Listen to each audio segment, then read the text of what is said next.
வணக்கம்.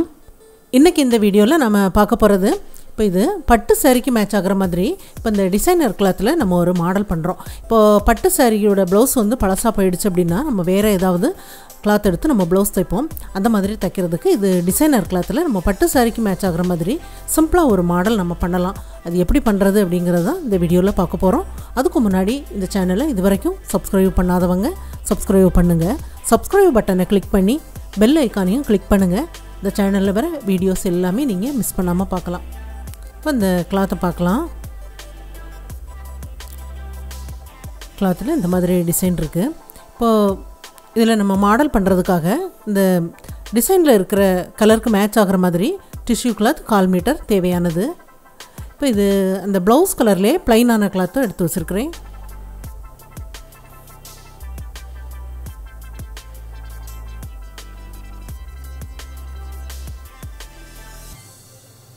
இப்போ இது மெயின் கிளாத்தும் லைனிங் கிளாத்தும் சேர்ந்த மாதிரி ஆம்கோல் கட் பண்ணியிருக்கிறேன். ஷோல்டர் 5.5 இன்ச்சுக்கு அடையாளப்படுத்தியிருக்கிறேன். ஷோல்டர் விட்டு 3 இன்ச்சுக்கு அடையாளப்படுத்தியிருக்கிறேன். இப்போ ஒரு கேன்வாஸ் எடுக்கலாம். கேன்வாஸை 2ஆக மடிச்சுட்டு கிளாத்தோட மடிப்பு பாகம் பக்கமாக வைங்க. ஷோல்டர் விட்டு அடையாளப்படுத்துகிற பகுதியிலிருந்து தையலுக்குள்ள பகுதியை விட்டுட்டு அடையாளப்படுத்துங்க. Neck 9.5 inch அடையாளப்படுத்துகிறேன். உங்களுக்கு எவ்வளோ தேவையோ அடையாளப்படுத்துங்க. மேலே நெக்கோட அகலம் 2.25 இன்ச் வரும். அந்த அளவை இந்த சைட்லேயும் அடையாளப்படுத்திடுங்க. இந்த கார்னர்லேருந்து 1.5 இன்ச்சுக்கு மேலே அடையாளப்படுத்தலாம். 1.5 இன்ச்சில் அடையாளப்படுத்தியிருக்கிறேன். அதுக்கு நேர் வெளிப்பக்கம் 3/4 இன்ச்சில் அடையாளப்படுத்தலாம். இந்த சைட்லேருந்து வெளிப்பக்கம் நம்ம 3/4 இன்ச்சுக்கு அடையாளப்படுத்தியிருக்கோம் பாருங்கள். அந்த பகுதி வரைக்கும் வளைவாக ஒரு லைன் போட்டுடலாம். மேலேருந்து அந்த வளைவாக வெளிப்பக்கம் நம்ம போட்டிருக்கிற லைனில் வரைஞ்சாச்சு. இப்போ இதுக்கு கீழே 2 இன்ச்சுக்கு அடையாளப்படுத்தலாம். இது நமக்கு டிசைன் பண்ணுறதுக்காக.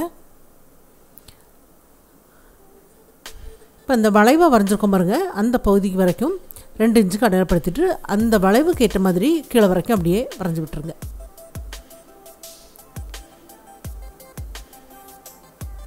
இப்போ இதுக்கு வெளிப்பக்கம் ஒரு 1/2 இன்ச்சு 3/4 இன்ச்செல்லாம் கேன்வாஸ் இருந்தால் போதுமானது. அந்த பகுதியை அடையாளப்படுத்திட்டு வெளிப்பக்கம் நம்ம எக்ஸ்ட்ரா அடையாளப்படுத்தியிருக்கோம் பாருங்கள். அந்த பகுதியில் அப்படியே கட் பண்ணி எடுத்துருக்கிறேன். இப்போ நெக்கு பகுதியிலேருந்து அந்த டிசைன் பண்ணுற பகுதியும் சேர்ந்த மாதிரி கட் பண்ணியிருக்கிறேன். இப்போ இதை லைனிங் கிளாத்தில் வச்சு அயன் பண்ணலாம். உள் பக்கம் கட் பண்ணி எடுத்த கேன்வாஸ் வைங்க. வச்சுட்டு வெளிப்பக்கம் உள்ள பீஸ் வச்சு அயன் பண்ணுங்கள். இதை அயன் பண்ணதுக்கப்புறம் நெக்குக்கு வெளிப்பக்கம் நம்ம டிசைன் பண்ணுறதுக்காக அடையாளப்படுத்தியிருக்கோம் பாருங்கள். அந்த பகுதியை கட் பண்ணி எடுக்கலாம். இப்போ அதுக்கும் சேர்ந்த மாதிரி தான் இந்த அளவு இருக்குது. இப்போ இந்த பகுதியை நம்ம கட் பண்ணி எடுத்துடலாம். இந்த சின்ன பீஸ் நமக்கு தேவைப்படும். இப்போ இந்த நெக்கோட அகலம் வந்து இந்த ஷேப்பில் தான் இருக்கும். இப்போ இதில் கேன்வாஸோட எட்ஜில் தைச்சி விட்டுறலாம். கேன்வாஸில் 2 பக்கமும் அதே மாதிரி எட்ஜில் தைச்சி விட்டுருங்க. 2 பக்கமுமே தைச்சி முடிச்சாச்சு. இப்போ மெயின் கிளாத் வைக்கலாம். அதுக்கும் மேலே லைனிங் கிளாத் வைக்கலாம். லைனிங் கிளாத் வச்சதுக்கப்புறம் சென்டரில் ஒரு தையல் தைச்சிட்டு நெக்கு பகுதியில் தைக்கலாம். இப்போ கிளாத்து விலகி வராமல் தைக்கிறதுக்கு ரொம்ப வசதியாக இருக்கும். இப்போ கேன்வாஸில் தையல் படாமல் உள்பக்கமாக ஜாயிண்ட் ஆக்குங்க.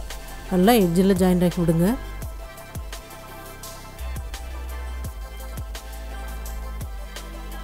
கால் இன்ச்சு கிளாத்தை விட்டு கட் பண்ணி எடுத்துடலாம். இந்த சைடில் தையல் வரைக்கும் கட் பண்ணி விட்டுருங்க. அப்போ தான் நல்லா திரும்பி கொடுக்கும்.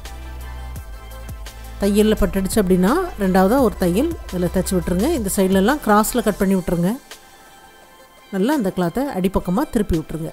நல்லா ஈஸியாக திரும்பி கொடுக்கும். ஏன்னா கேன்வாஸ் இருக்கும்போது உங்களுக்கு அந்த நெக்கு பகுதி வந்து அந்த ஷேப் எல்லாமே ரொம்ப நல்லா வரும் பாருங்க.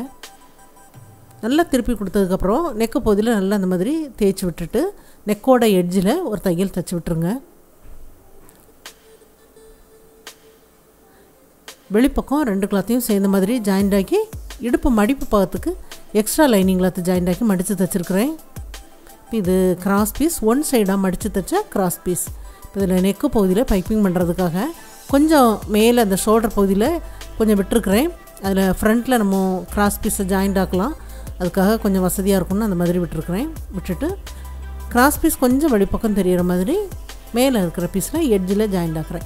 இந்த கார்னர் பகுதியில் அப்படியே நீடில் இருக்கும்போது அந்த கிளாத் அப்படியே திருப்பி விட்டுருங்க. அப்போ உங்களுக்கு ஈஸியாக இருக்கும். அந்த நீடில் அது உள்பக்கம் இருக்கும்போது திருப்பி விடணும். இந்த 2 சைட்லேயும் கொஞ்சம் இழுத்து பிடிக்கிற மாதிரி இருக்குது பாருங்கள். அந்த சைடில் அப்படியே கட் பண்ணி விட்டுருங்க. கட் பண்ணி விட்டுட்டு நல்லா தேய்ச்சி விட்டுட்டு பைப்பிங் பண்ணுங்கள். டிஷ்யூ கிளாத் அப்படிங்கும்போது கொஞ்சம் டெம்பராக இருக்கும். அதனால் நீங்கள் இந்த மாதிரி தேய்ச்சி விட்டுட்டு திருப்பி விடுங்க. நல்லா அடிப்பக்கமாக திருப்பி விட்டு இந்த பைப்பிங் நல்லா மெல்லிஸாக இருக்கும் பாருங்கள்.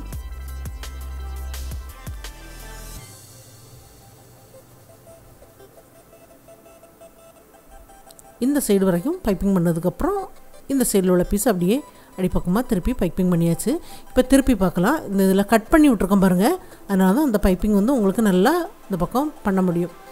இப்போ இது நேர் பீஸ் 3 இன்ச்சு அகலத்தில் நேர் பீஸ் கட் பண்ணியிருக்கிறேன். 2 சைட்லேயும் கொஞ்சம் ஒரு 1/4 இன்ச்சு மடித்து அந்த மாதிரி ஜாயிண்ட் ஆக்கிடுங்க. இதில் ஒரு சைடில் கரை பகுதி இருக்கிறதுனால ஒரு பக்கம் மட்டும் மடித்து தைச்சிருக்கிறேன். இன்னொரு பீஸில் 2 பக்கமும் மடித்து நீளத்துக்கு நம்ம தைச்சி விட்டுறலாம். நீளத்துக்கு தைச்சதுக்கப்புறம் இந்த பீஸ் எல்லாமே 2.25 இன்ச்சு 3 இன்ச்சு நீளத்துக்கு இருக்கிற மாதிரி கட் பண்ணி எடுங்க. 2.25 இன்ச்சில் கட் பண்ணி எடுக்கிறேன். 3 இன்ச்சுக்கும் கட் பண்ணி எடுக்கலாம். எல்லாத்தையுமே இதே அளவுக்கு கட் பண்ணி எடுத்தாச்சு. இப்போ இந்த கேன்வாஸ் இருக்குது பாருங்கள். இதை ஒரு லைனிங் கிளாத்தில் வச்சு தைச்சி விடலாம். கேன்வாஸை விட எக்ஸ்ட்ரா வெளிப்பக்கம் கிளாத் இருக்கிற மாதிரி உள்ள லைனிங் கிளாத்தில் அப்படியே வெளிப்பக்கம் அதோட எட்ஜில் ஜாயிண்ட் ஆக்கியாச்சு. இந்த கேன்வாஸ் வந்து எந்த பகுதியில் வரும் அப்படின்னு தெரியறதுக்காக இந்த சைடில் தையல் லைன் தெரியுது. இப்போ இந்த பீஸ் வந்து இந்த கேன்வாஸ் பக்கத்தில் நமக்கு ஜாயிண்ட் வரும். அப்போ இதை கொஞ்சம் உள்பக்கமாக இப்படி தள்ளி அதுக்கு நேர் வச்சுருக்கிறேன். திருப்பி நம்ம அந்த கேன்வாஸ் இருக்குது பாருங்கள், அந்த பகுதியில் தையல் லைனில் இன்னொரு தையல் தைச்சாச்சு. இப்போ இந்த பகுதியில் இருக்குது. அந்த எக்ஸ்ட்ரா உள்ளது நமக்கு தைக்கும்போது உள்பக்கமாக போகும். அடுத்ததாக பிங்க் கலர் எடுத்து மேலே அப்படி கார்னராக இருக்கிற மாதிரி கிராஸில் வைக்கிறேன். அப்புறம் ஒரு கோல்டு கலர் கிளாத் எடுத்து இந்த மாதிரி நேராக வைக்கலாம். அடுத்தது மேலே அந்த கோல்டு கலர் கிளாத்துக்கு பக்கத்தில் இருந்து அப்படி கார்னராக கிராஸில் வர மாதிரி பிங்க் கலர். அப்புறம் மேலே கொஞ்சம் பகுதி தெரிகிற மாதிரி கீழே அந்த பிங்க் கலரில் இந்த ஷார்ப்பாக முடிகிற மாதிரி அந்த கோல்டு கலரை அப்படி நேராக வச்சுருங்க. அப்போ இது நமக்கு பார்க்கும்போது அது முக்கோண ஷேப்பில் தெரியும். கிளாத் வைக்கும்போது மேலே அந்த கேன்வாஸ்க்கும் மேலே அந்த கிளாத் இருக்கணும். அந்த மாதிரி விட்டு தைங்க. அந்த தையல் கேன்வாஸில் படுற மாதிரி அப்படியே ஜாயிண்ட் ஆக்குங்க. கொஞ்சம் முன்ன பின்ன நம்ம தையல் விழுந்தாலும் ரெண்டாவதாக நம்ம திருப்பி பார்த்துட்டு கேன்வாஸ் இருக்கிற பகுதியில் தைச்சிட்டு நம்ம இப்போது தைக்கிற தையல் கொஞ்சம் லாங் தையல்லே தைங்க. அதை வேணால் நம்ம பிரித்து எடுத்துடலாம். ஆனால் கரெக்டாக தைக்க முடியாது கேன்வாஸ் இருக்கிற பகுதியில். திருப்பி பார்க்கும்போது எப்படியும் கொஞ்சம் விலகி இருக்கலாம். அதனால் ரெண்டாவதாக கேன்வாஸ் இருக்கிற பகுதியில் அப்படியே ஜாயிண்ட் ஆக்கிடுங்க. ஜாயிண்ட் ஆக்கிட்டு நம்ம ஃபஸ்ட்டில் தைச்ச தையலை அப்படியே நீங்கள் பிரித்து எடுத்துருங்க.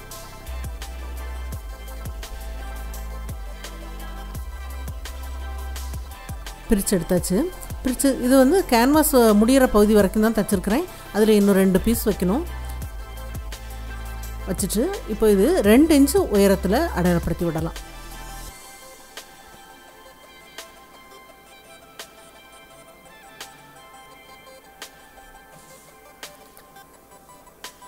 ரெண்டு இன்ச்சுக்கு அடையாளப்படுத்தியாச்சு.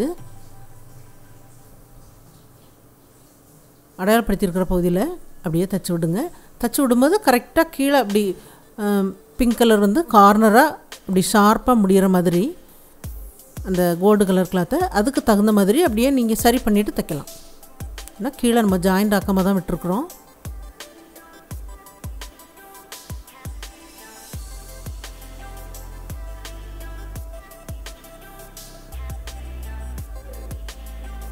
தைச்சி முடிச்சாச்சு.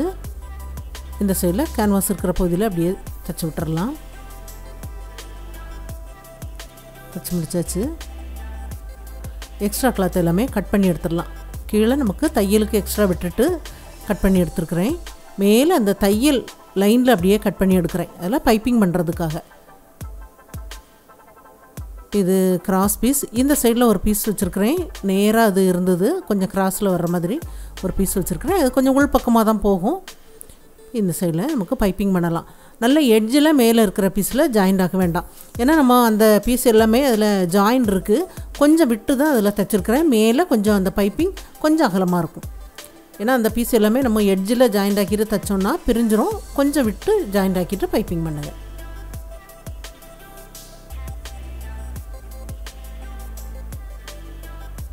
எப்போவுமே பைப்பிங் பண்ணுறதுக்கு கிராஸ் பீஸ்லேயே தைச்சி விடுங்க.